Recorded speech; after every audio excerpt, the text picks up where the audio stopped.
interacting with fans? 확실히 저보다도 긴장을 안 하시는 게 느껴지고.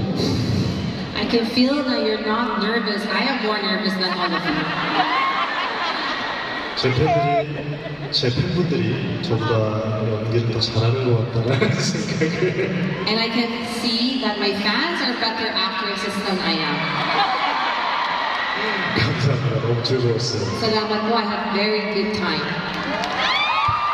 And of course, we would like to thank Pat, Rachel, and Arjel for talaga mang preparing. Hindi tayo pinahiya di ba?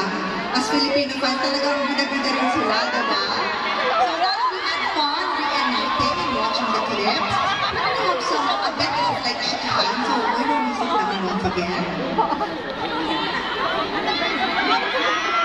Woo! Medyo hindi ko sinabi medyo nagdadaw na lagi hyper. Yan tayo. So, Kimson, Mr. Kimson, what did you look forward to the most when you learned that you're going to come to the film? 일단 제가 필리핀어를 잘 하지 못해서 그 이야기를 많이 나누고 싶다라는 생각을 했어요. 이번 기회를 통해서. Actually, I don't know how to speak Tagalog, but I was looking forward to talking to all of my fans. 그리고 제가 또 먹는 걸 너무 좋아하다 보니까 음식에 대한 기대가 굉장히 컸습니다. And I love food. I was looking forward to all this delicious Filipino food.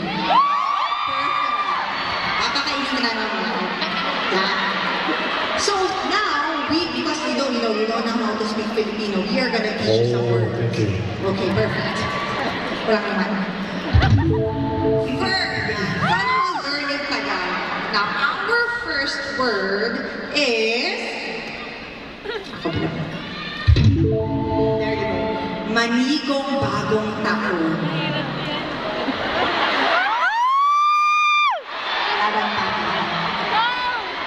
Manigong bagong taon.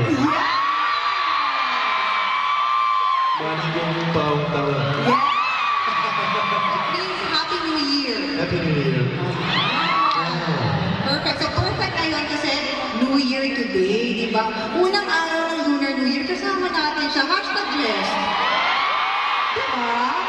Hashtag sana all tayo. Next word.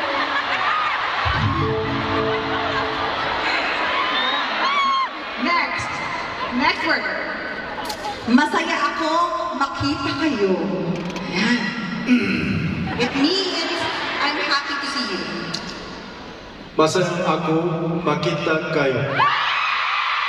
Masaya ako makita kayo.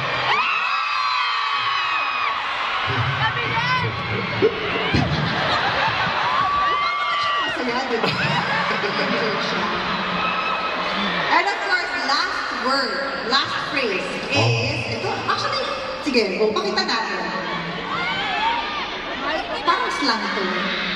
Kaya today, VCR. Ayan. Okay. Ako pala mauna, sorry. Diba?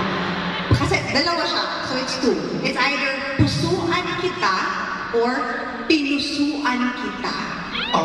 pusuan kita. Yeah! Pinusuan kita. Yeah! So it means the same. Pusuan kita.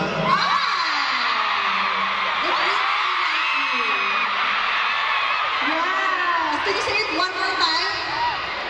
Pusuan kita. There you go, guys. Nag-enjoy naman kayo. Tatlo lang ang tuturo natin sa kanya. Pero of course, we don't always need language, diba? Sometimes, you know, we don't speak Korean, you know, we doesn't speak our language, but sometimes it's our love and our support that matters. Correct? Ayun, ganyan dapat. Now, natapos na tayo magturo sa kanya ng mga Filipino words, we are now gonna have a small award ceremony. Awards. Are you ready for the awards? So in Korea, you held a fan meeting, right? A popular fan meeting in Korea last year. And this award was very, very popular back then. So are you excited about doing the awards here in the Philippines as well?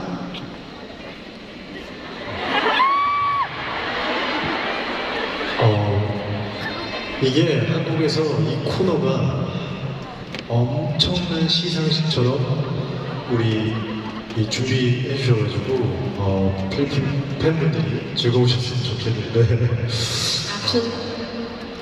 Actually, in Korea, it was a very big event during our fan meeting. And sana, all of the Filipino fans would also enjoy this corner. 팬분들한테 맞는 주제로 준비해봤습니다. We prepared segments that would fit my Filipino fans. Yes! So may mga categories sa awards na ito. And of course, tulungan niyo tayo. Tulungan niyo si Kim Son Ho na mamili ng winner. Okay? So I wonder kung ano yung nominee na talagang magwawagi. So let's have our first category.